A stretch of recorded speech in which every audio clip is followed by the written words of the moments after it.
Guru Brahma, Guru Vishnu, Guru Devo Maheshwara, Guru Sakshat Parabrahma, Tasmai Sri Guruve Namaha.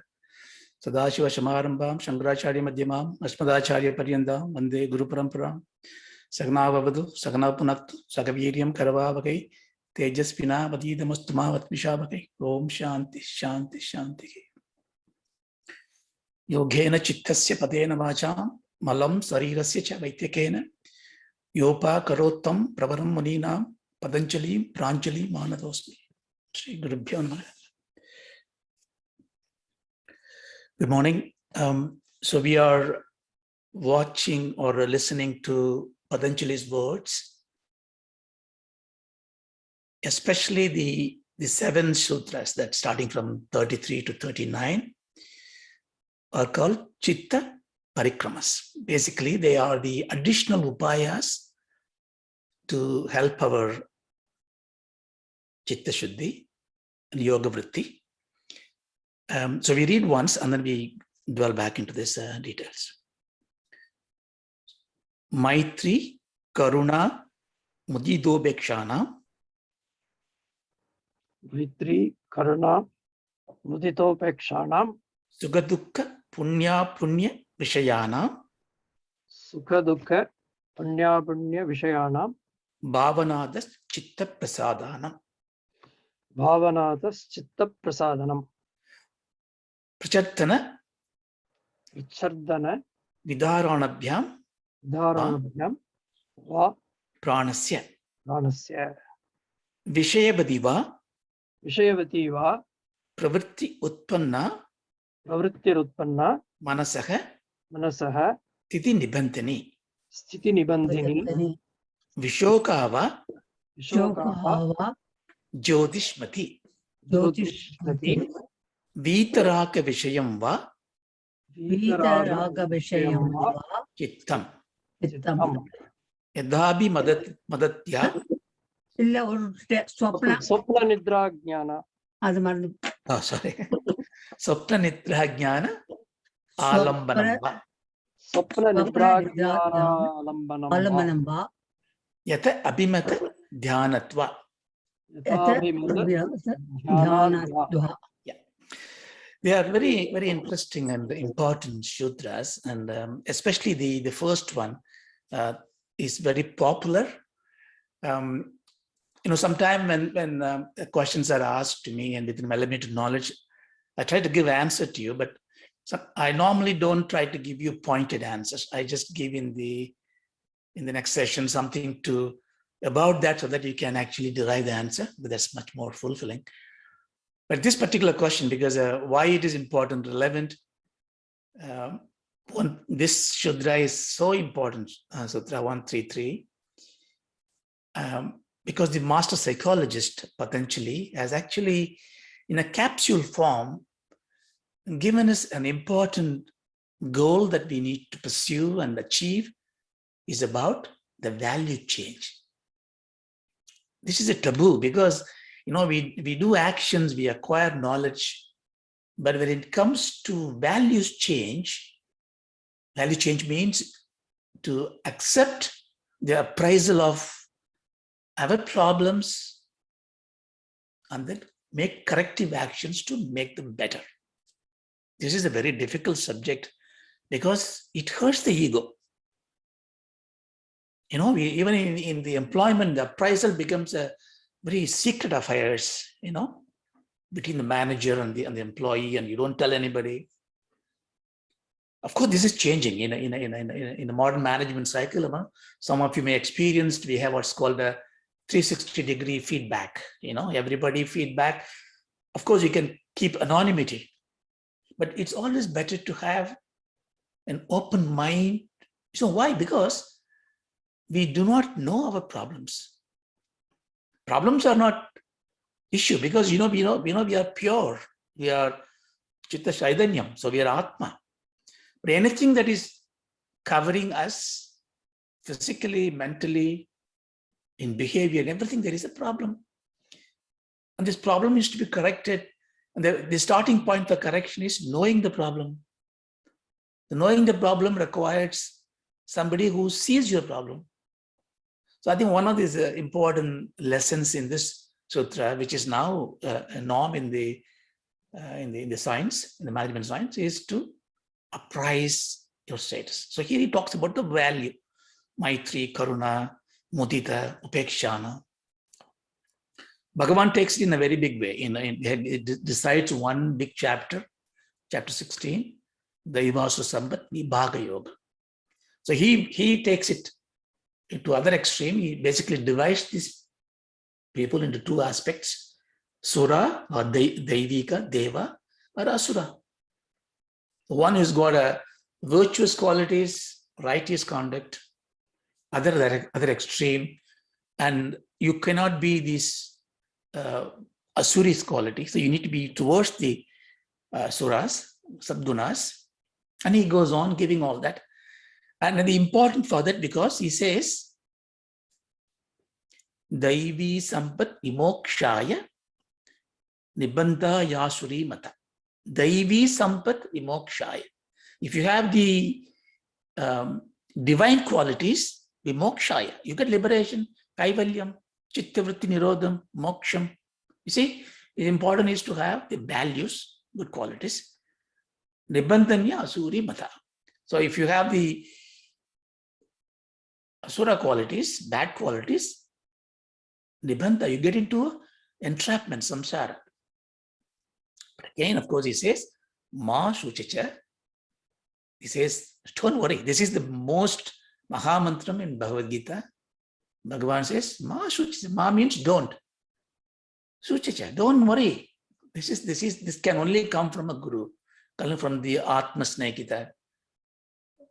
So he says, don't worry at all. Because why? Sampantam Daivam Abhijito.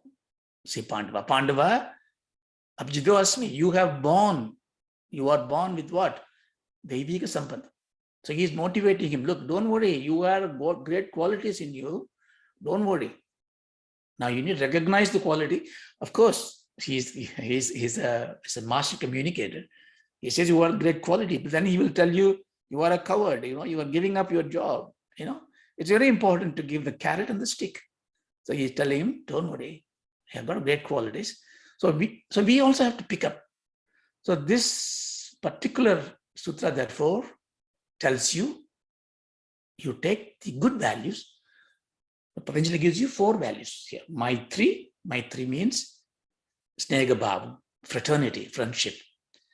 Karuna means compassion.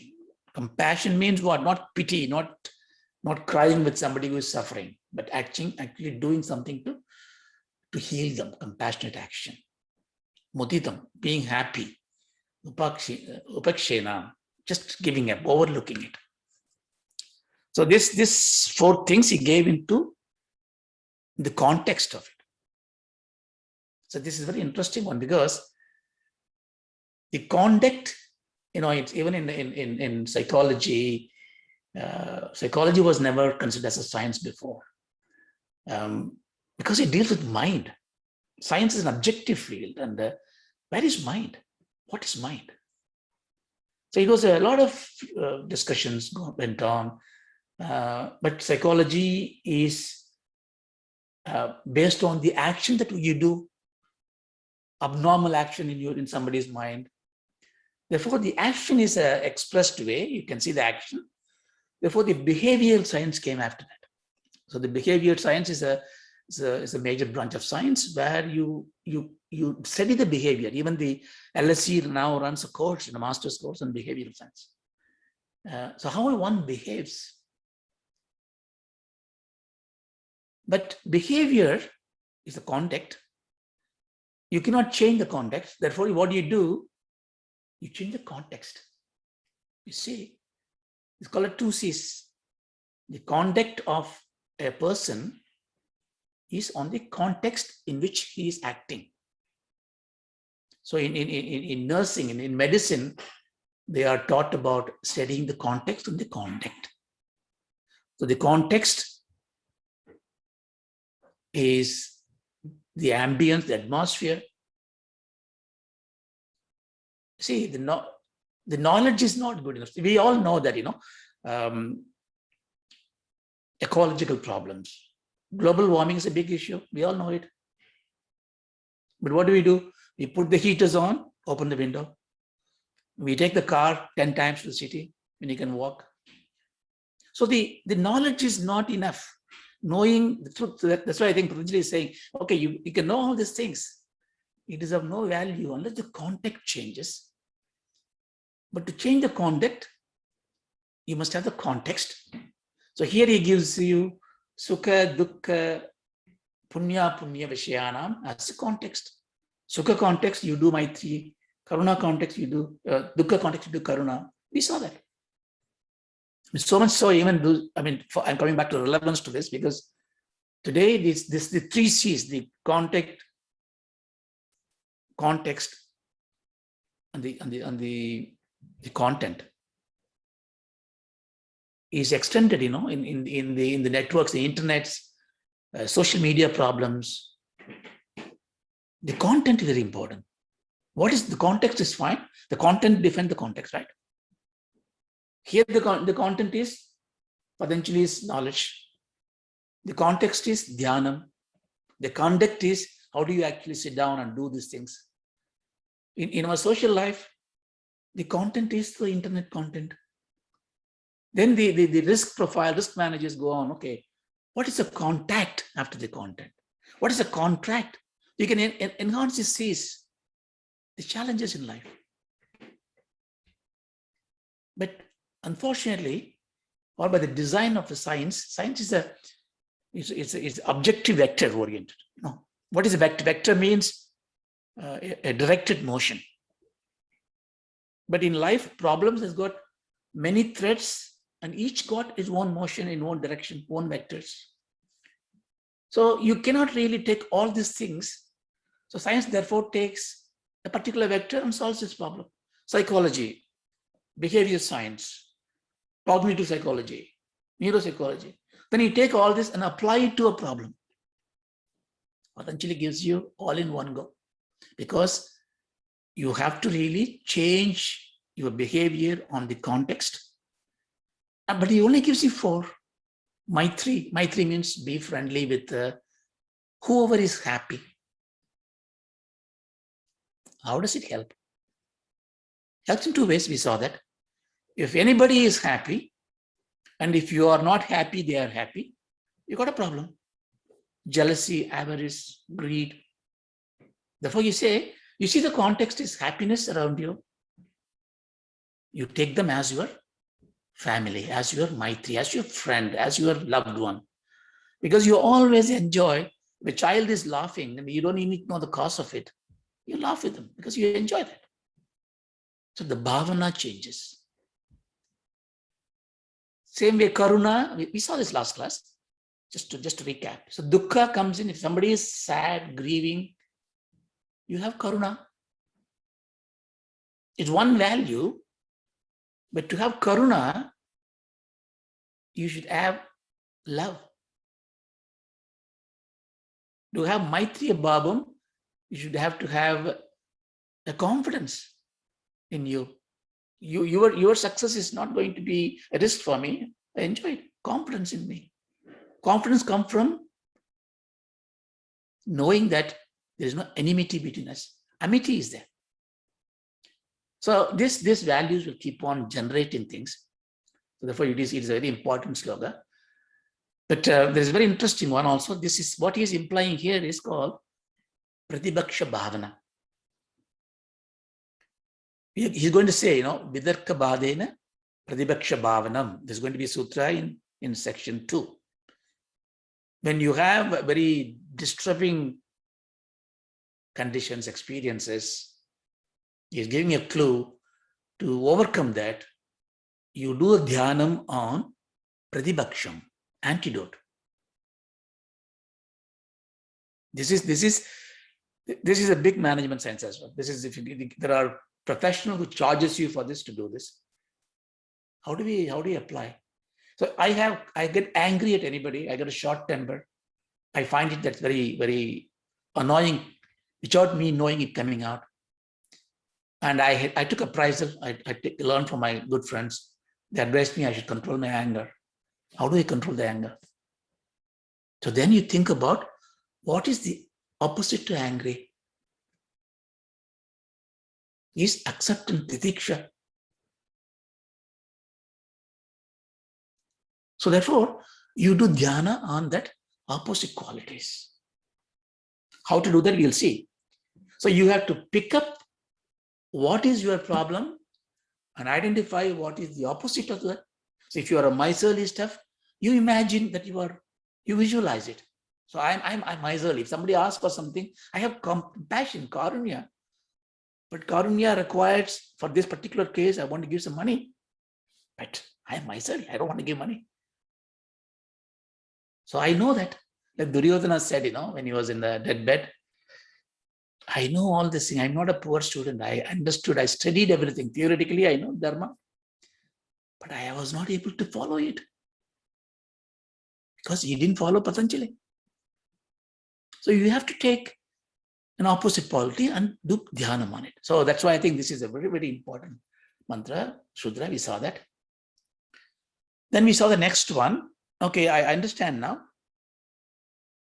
For those who don't have the intellectual capacity to quickly get into this and change modification in the character, we call them Uttamadhigaris.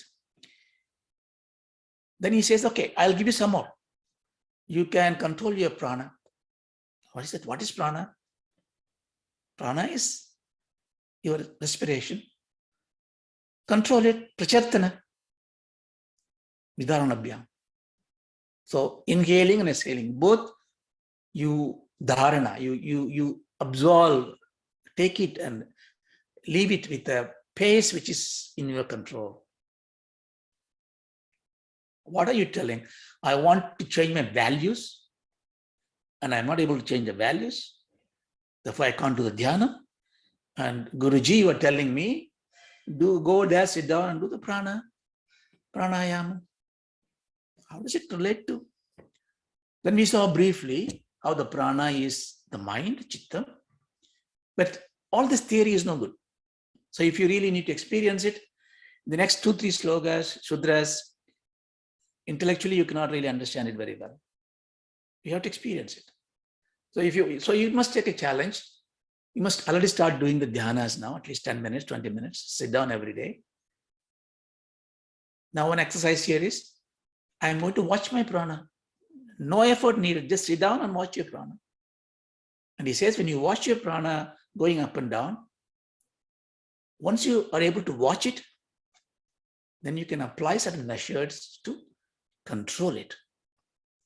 I'm not talking about having very complicated pranayama exercises, kumbhakam, purakam, rechakam and all that. It will come later.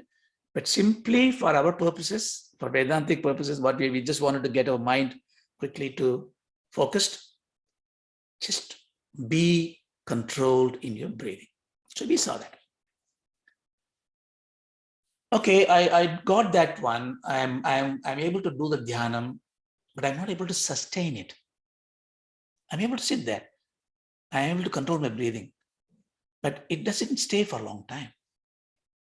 So what happened? Then he said, Vishevativa pravritti utpanna manasaka siddhi nibandhani. I think we saw this as well, so I'll quickly go through this one. So here he is giving some motivational stuff, like Krishna was saying, you are a Devi Sampat, you born well, so don't worry. Like that he says, well, when you start doing the dhyana, there are some cues, some interesting stuff that will give you motivation to continue. So here it's a Vishayavati, also the Vishayavati, that whatever the experience you see, when you have an occurrence of a direct apprehension, that means you really find an experience which is very unique. Now, there are two important things that you need to do. Vishayavati here, Vishayam is what?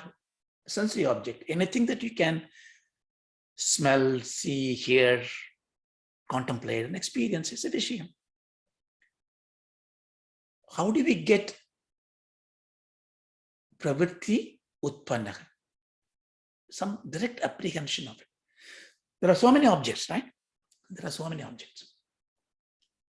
But an object is giving an experience, not because an object exists as it is, because you cognize the object.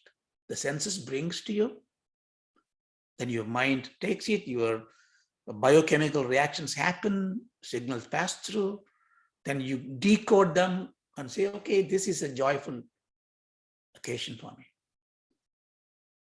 So therefore, the apprehension happens through this indirect way. You understand? Light reflected comes to my eye. We saw in Vedanta. My pupil, the optical nerves take it, blah, blah, blah. It goes through so many things. So then mind interpret that. He says direct apprehension. That means the senses, sensory organs which are there, when they are receiving it. Now this will be a very, we can talk about it for many hours. So here the technique is that I'm smelling it, right? I smell, right? The smell comes through my nostrils and go through this thing, and I have an indirect experience of smelling. I say indirect because occurrence have the sensory perception, reception is on the tip of the nose. Now Patanjali is saying here, we'll expand in chapter 2. Therefore, if you can meditate on the tip of the nose in this example, the eye, the ears, the fingernails, the toes, the top of the head, wherever you see the loci or the location of the sensory perception, the current flows into your body, if you meditate on it, what happens? You get direct apprehension. Now, no way you can explain this unless you experience it. Because a good smell comes to me, ultimately it is mithya. My brain imagines a good smell because it is getting something else. It decodes into good smell and gives you a feeling of some hormones secretes, and I get this smell. But trigger comes from the sensory perception, the trigger that comes from the tip of the nose. Now he says, if you are meditating on it, you will come to the stage where you will see subtle experience. You will smell. Maybe you are meditating on the tip of the nose, on a jasmine. You will say jasmine smell. You take the tongue and put in the back of your thing and you do meditate. They say you have a taste of amrita. You meditate. See, here meditation is not sitting there and closing the eyes for 10 minutes. Here is going to be a way of life. Hearing is a meditative stuff. This is a media. Media is what you're meditating. So you meditate on the ears, but my focus is now, how does the ear doesn't really, you're not hearing me because your sensory organs, in a hearing sense, is looking for Raja's words. No, it is hearing the sound. The mind interprets my words. If the telephone rings, mind interprets, it is not what you are focusing on. But the sensory organs receives noise. But if I therefore do dhyanam on my hearing, and if I do contemplate or if I do meditate on the silence, the antenna receives signals. The decoding happens in the decoder. So here what is a signal? Silence is a signal. Silence is a carrier wave. So when you are listening to anything, see, even this conversation, when you're listening to, you listen to the silence.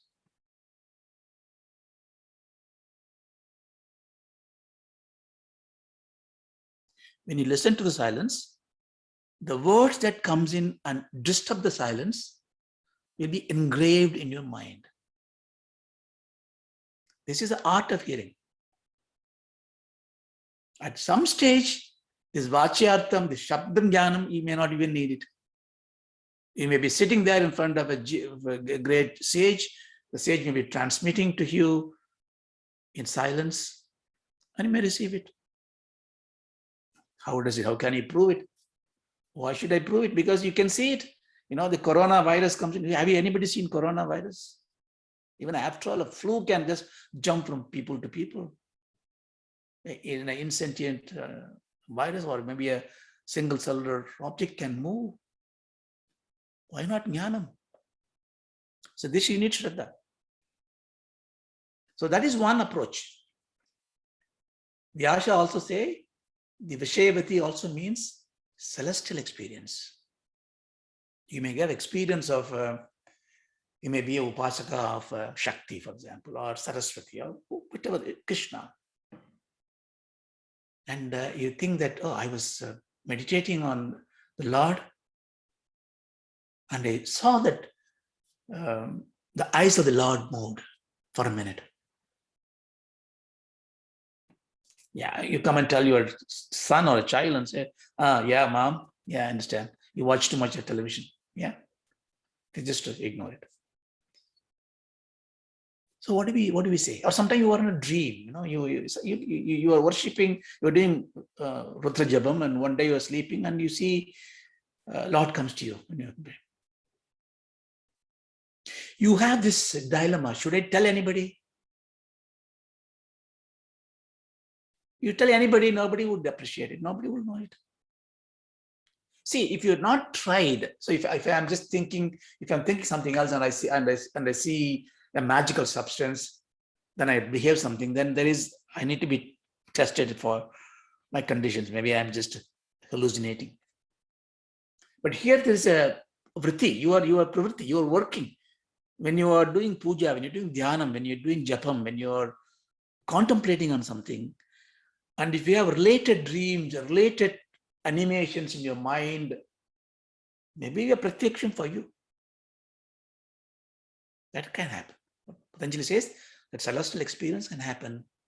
Don't go and tell anybody, because I think nobody will appreciate it. But don't also take it as the end of it. That's very important. As I told you before, I think Ramana was there I used to stand in the window and look at the Annamalai mountain. If people have gone to Tiruvannamalai, it's a beautiful Dakshina Kailash, and we're just watching it, standing there. He never sleeps. He's Udakesha. He's past this one there. Somebody asked the question, you are looking at the Annamalai, this Shivam. If Shiva comes to you in a form and come to you, what do you do? And he said in Tamil, don't play this kind of game. Why does he say that? He was looking for God, and God comes in front of him. He says, don't play this game. Because the forms will go. The forms is the creation of his Atma. It can be tangible. Remember what Ramakrishna Paramahamsa said? Ma Kali, Kali is all the time is praying for Kali. But he says at one stage, when I get by the grace of Kali, the jnanam, that by the jnanam, with the sword, I will slaughter her. So therefore, here the important point is when you do dhyanam, when you start doing dhyanam sincerely, you get these experiences, good experiences. Suddenly you think of, I can give you one small experience from me. We are doing a celebration for it. I never expected. I got a prasadam from my guru from Kanchipuram. I did no occasion at all. Okay, I can relate to that as if something to give me some motivation. It may be completely random event. Doesn't matter. But what does it give me is that it give me an assurance that I'm in the right path. Therefore, you should take that experiences to sustain the mind stability. But don't think, because you're going to learn more in the second chapter, that you may get powers. These powers are all like Dwara Palakas, Jaya Vijayas standing in front of Mahatma and Mahavishnu. The rishis are going to see this Paramatma and they are standing in between. They are bogus. They'll give you so many powers, they'll give you. So that don't come here, you go and play in this world. I give you more money, more magical powers. Go and enjoy this. Do the karma, because I am playing. I am I am a Maya Vinodini. I am Leelavati. I am Lalita Ampar. Go there. Don't come to me. Don't come to my lab. Patanjali says, no. I will use you. I'll improve myself and slaughter you. So that's what this, you can see this sutras can go in deeper and deeper. But right now we understand when you do dhyana, you will have some experiences. Don't neglect the experiences. Use them to motivate yourself. So we saw that one. Now we go to the next one. Vishokava Jyotismati. So here again he's taking from the previous sutra. You know, I don't know how many of you actually started sitting for 10 minutes. If you do that, you'll find it difficult, right? It's not always easy. You know, my legs are hurting and mind is wandering around. And I don't see any benefit. You know, I've been sitting for 1 month, you may say, I'm sitting there. Yeah, okay, I sit there. My legs don't hurt anymore because I found a comfortable Sukhamasana. I found it in a chair. You know, you don't need to all the time put, you know, legs crossed and Padmasana and 10 people to come and untangle you. You don't need to do all that. Whatever convenient, you sit there. So, but the difficulty comes in the early stages. It's shokam. It's not easy. Dhyanam is not easy. To do proper dhyanam is not easy. Your body hurts, mind hurts. But it changes to vishokam. It will be without any trouble, without any grief. When you are able to have an experience of joy, Vishokava, you get Jyotismati. You will have an experience of luminous place, full of light. In other words, it means you have a very clear head. All your stress has gone out, blood pressure has gone out, physically, gross form. Mentally, you feel that you are, you know, as if you're just born. There's nothing to worry. There's no problem at all. You see, imagine that situation. It also means Jyotismati. Jyoti is jnanam. You have the jnanam. Don't think you have this Sachidananda, you don't have Atma Jnanam now. No, it's not that. You got a Chitta Shuddhi, clear mind. You will go through it. You will definitely. Patanjali is saying, I'm not saying, Patanjali is saying you will have this one. Of course, he is not completing the sutra.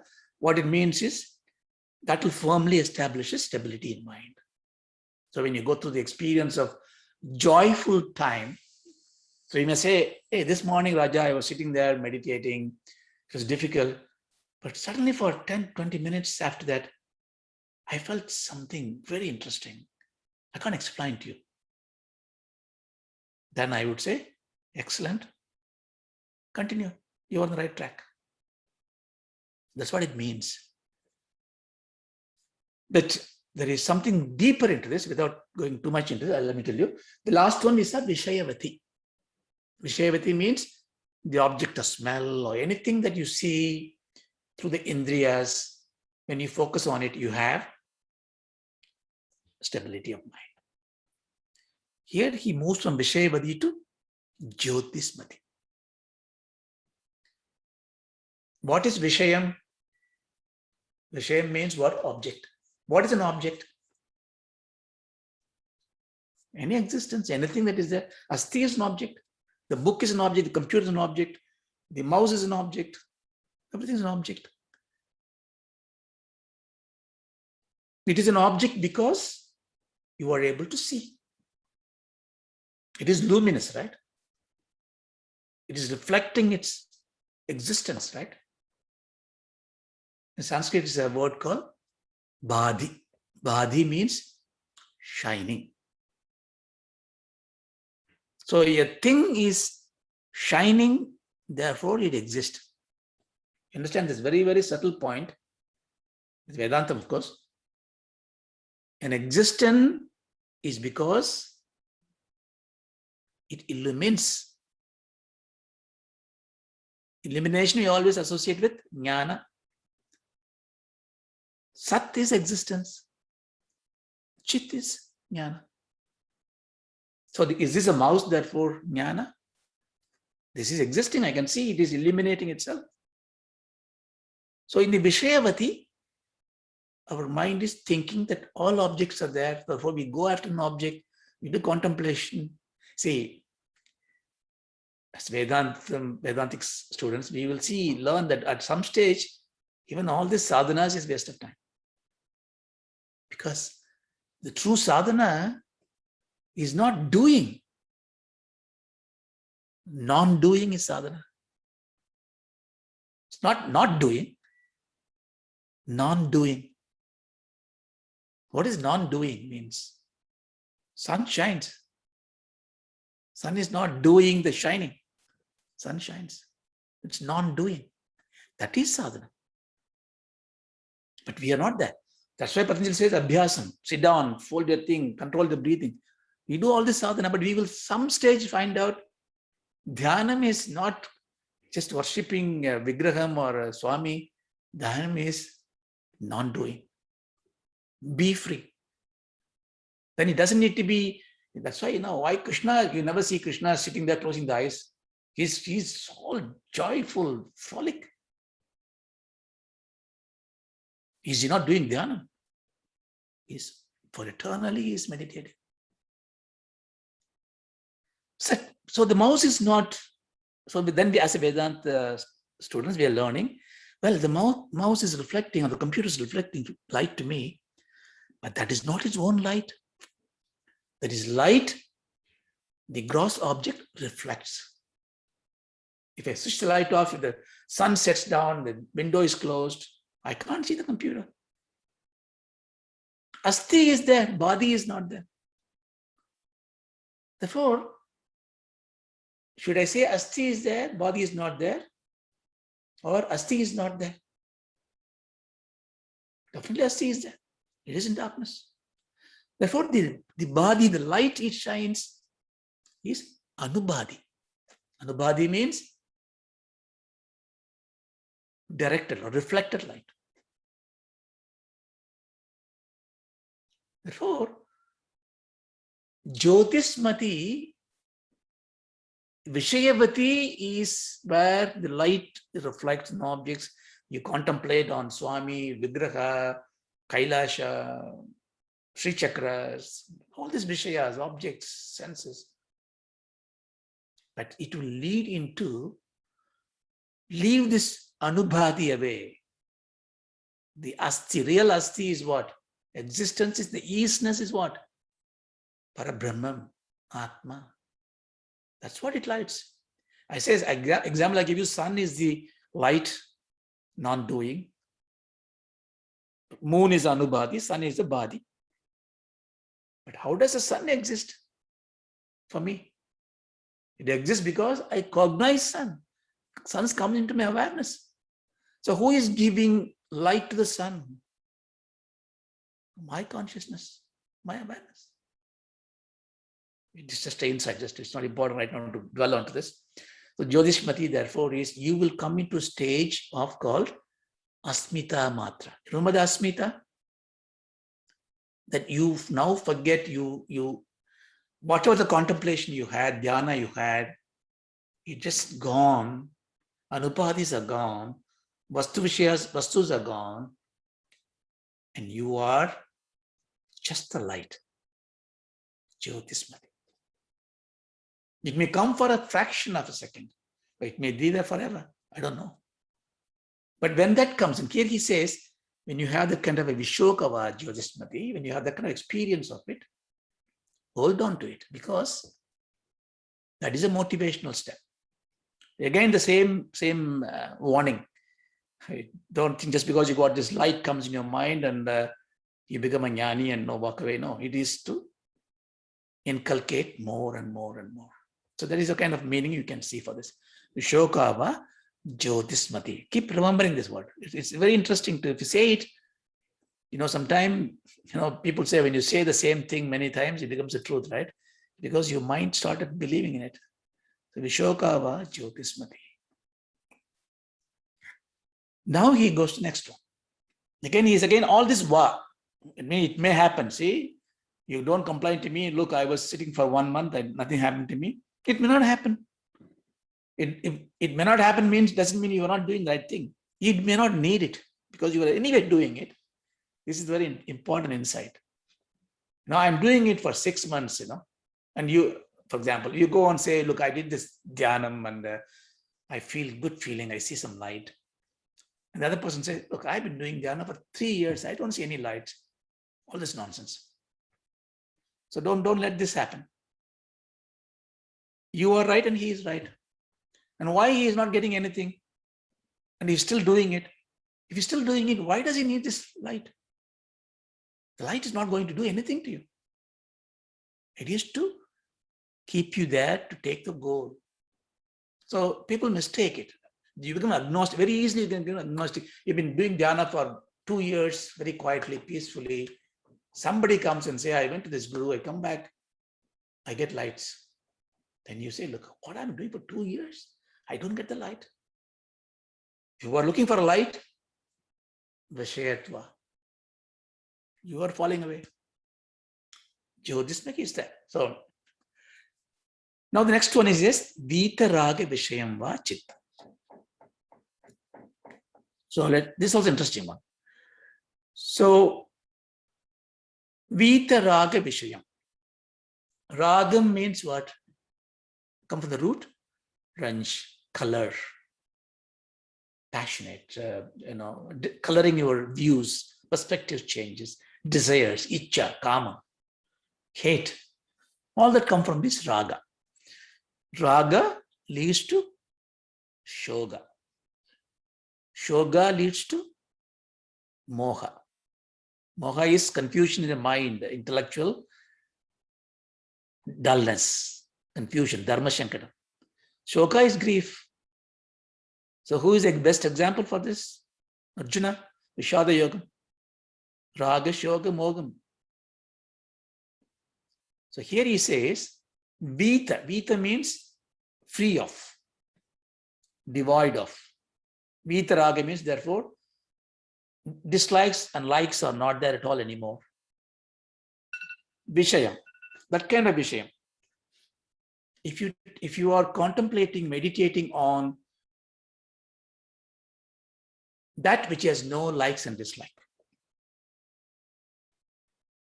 Again, you have to pull this one. What happens when you do that one? The mind is thinking on dispassionate Vishayas, you get firmly stability of the mind. How can I think of a dispassionate Vishayam? One way to do practically is that don't start the dhyanam when you are anxious about something to be done.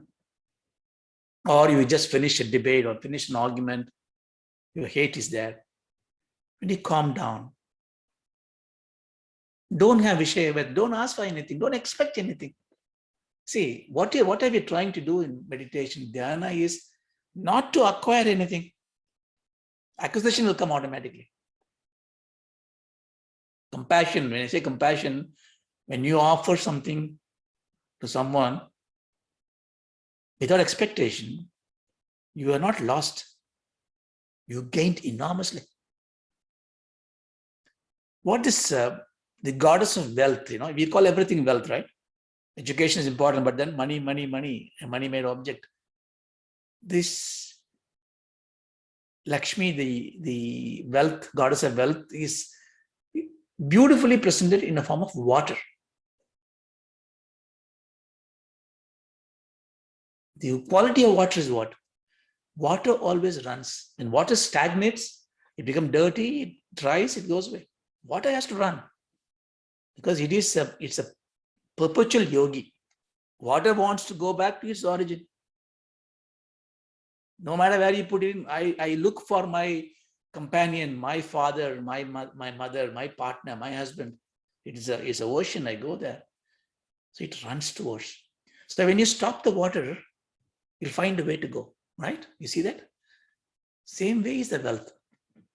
Wealth comes to some place looking for a way to flow. Therefore, when you are giving dhanam, dharmam, compassionately, it flows. When it flows, what happens? New water comes because it knows this is a house where it flows. That's why when this lady was not able to offer anything to Adi Shankara takes as a brahmachari, goes for the bhiksha, and this old lady, full of compassion, full of love, but no money to give, nothing to give, no food to give. She take an amla fruit, a dry amla fruit, and offers to him, and Bhagavan accepts it and say Kanakadara Swastam, Ankam Kare Bulagabhushna Marshayanti, Brinkankaneva. But once that thing's done, Lakshmi comes to the house. So there you need a guru to unlock it. But guru will not unlock it unless you have the compassion to show. Now, what is the sutra? Therefore, here says, Vitaraka Vishayam. So you sit down there, contemplate without any desire, without any expectation. Because expectation is a major problem in life, right? If you have expectation, you have problems because the results are not matching your expectation. So it's a very important lesson in life to not have expectation. But don't I need to have results? Very different thing. It's a very subtle point. We don't have time for today. This is Karma Yoga. People mistakenly think, the general translation is work without expecting results. That's nonsense. You have to expect results. But you don't have privilege on the results. You don't have the rights on the results. Arjuna, Karna, Krishna says, Karna has fallen down now. This is the time to shoot him. And Arjuna says, okay, I'll shoot. And the shooting has to go and kill him. If it doesn't kill, he is not doing his job. So results are important to karmas. The privilege of owning the results. Rights, you don't have it.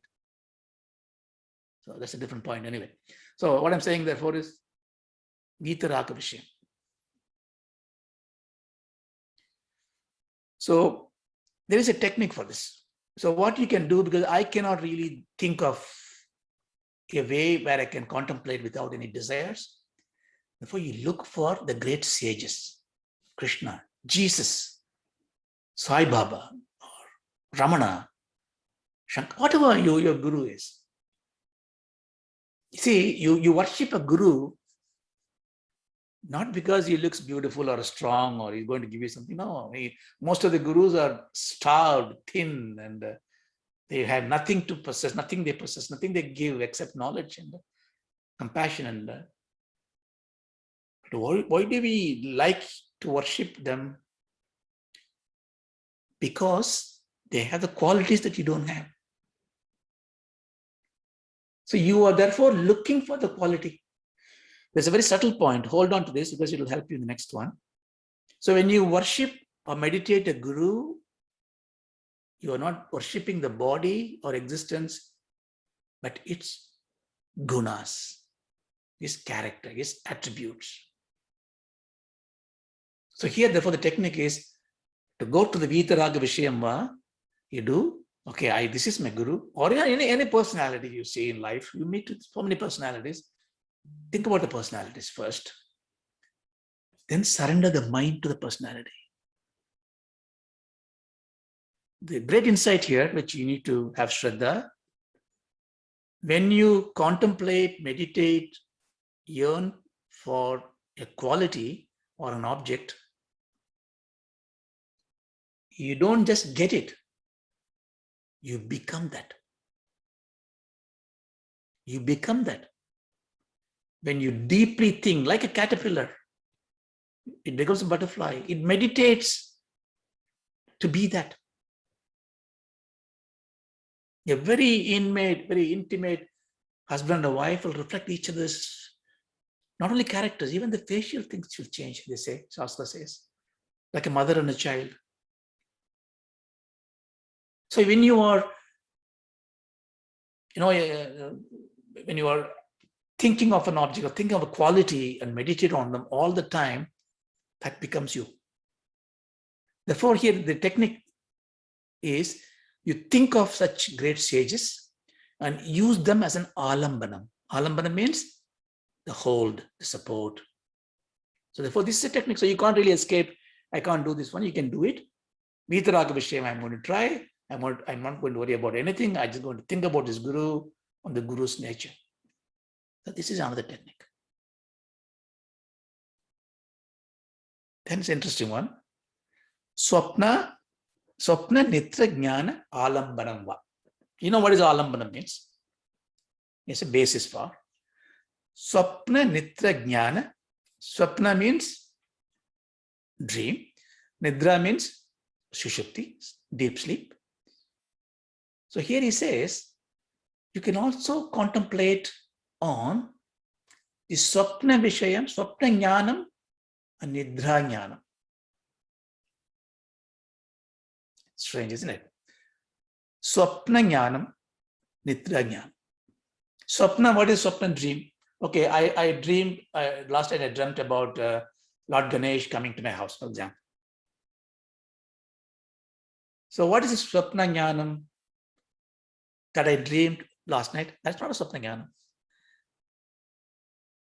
Jnanam, here it is, the object of jnanam. Jneyam. Jneyam is what? The Lord I saw in the dream is the swapna jnana. Swapna jnanam is the jneyam, the object of the knowledge. So you can, so therefore next day morning when I get up and do the dhyanam, I meditate on that object. I dreamt about sitting in the Manasarovar, for example. For whatever reason the dream came in. Next day morning, it's a very conducive object of contemplation. You contemplate not on the dreaming, but the object of the dreaming, which is the Manasarovar. Of course, if you have a nightmare, you don't take that one. Here it implied is that is giving you bliss and happiness. Nidra jnanam. How can I? What is the jnanam of nidra? There is no jnayam. I do not know nidra. But again, there's a subtle insight here. So the previous Sudra we saw, if I contemplate deeply on something, I become that, right? And what I want to become Sachidanandam. I don't want to have Swarga. I don't want to sit next to Lord and, as a servant forever. It's interesting, I can do that. But what I just want to be blissful, Ananda. So I know if I meditate on whatever I meditate on, I become that. That's the reason why I meditate on God. But Vedanta tells you God is Sachidanandam. Sat, Vishayavati, Jnanam, Jyotismati, Anandam. Now, what gives you more happiness in life? What experience is the happiest experience for you? And you will say, well, when I passed the exam, or when I got married, or I got a promotion. We search for things in the Jagrat experience, right? Naturally. But when you think about it more, well, I did that, but the money I got all lost. It comes with kind of a attached grief. It's not Ananda. So therefore, the physical experience of joy is lower than the Swapna experience. This is again another insight for you to contemplate on. When you dream a happy dream, you are more happier than when that happens in actual stage. I challenge you on this. Same way, when you have tragic stuff, or when you have a grief in the dream, that grief is more powerful than the grief outside. Very simply because in the dream state, I don't have the gross form. The gross body is not there. So experience is more deeper, intimate, when you remove the unnecessary impediments, medias in between. Jagrata has got the mind, body, and so many things. Swapna is body is out, directly experience.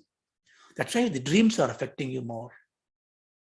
Thankfully, God has given you the power of forgetting things. Forgetting is tamasic quality, but it's a great quality. If you don't forget things, nightmares will stay all the time. So here, therefore, Jagrada is ignored. Swapna may be a good thing. If you find an interesting thing in Swapna, meditate on it. But Nidra is much more, because in Nidra you have complete Anandam. But I do not know. Well, that's your problem. That's my problem. But I know there is a Nidra potentially resolve this problem for me. In Vedanta, I got confused. How can I know that I am sleeping? Patanjali said, you can know you are sleeping when you are sleeping if you understand sleep is not your state, sleep is your vritti. Nidra vritti. It is a vritti. Chitta vritti nirodham. I can control the vritti. Bhagavan Ramana was standing there, never slept. Most of the time he doesn't sleep. Arjuna is called Gudakesha. He never sleeps. That means they are able to discard or witness the Nidra vritti. Well, if you say I must contemplate on the Nidra vritti, should I sleep? No, you don't sleep. You contemplate on the sleeping joy. When you are sleeping, what a joy I had, you contemplate on it. But when you try it every time, you will fall asleep. That is the nature of it. Because Nidra vritti will come and embrace you. Oh, my dear, I am here. You've gone into sleep. But sleep is not yoga, not dhyana. Therefore, you should not sleep, but you should contemplate as if you are sleeping. How to do that? It's a grace. It will come to you by God's grace, but you must try. For example, you don't close your eyes. You see that, before you do dhyana, gurus will say, you do like this 3-4 times. You close and open the eyes. All these blood vessels get regenerated. Sleep is gone. You are better. Then instead of closing the eyes, what do? You just look at the tip of your nose or something, half closed. Of course, my daughter sleeps with half eyes, so that's a different thing. So, but you have to really ensure when you are doing dhyanam, you don't fall into sleep. Sleep will come. So here the point is, we're not talking about this sadhana here, but here what is the important point is the joy that you meditate on.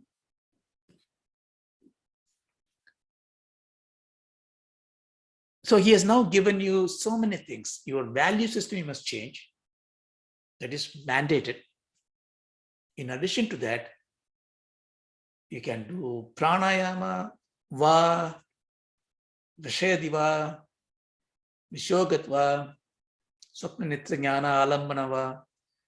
It may happen. Also you can do. All these are all not conditional one. But as an aspirant, as a student, you try it out. So all these are going to give you. But you say, look, I've been to my yoga classes. I spent $500. I went summer camp. They taught me to do this chakra dhyanam. I must have a chakram in front of me. I must do dhyanam. Or they say, look, I am a tantric person. I go through this 8 different spots in my body and contemplate. I do that.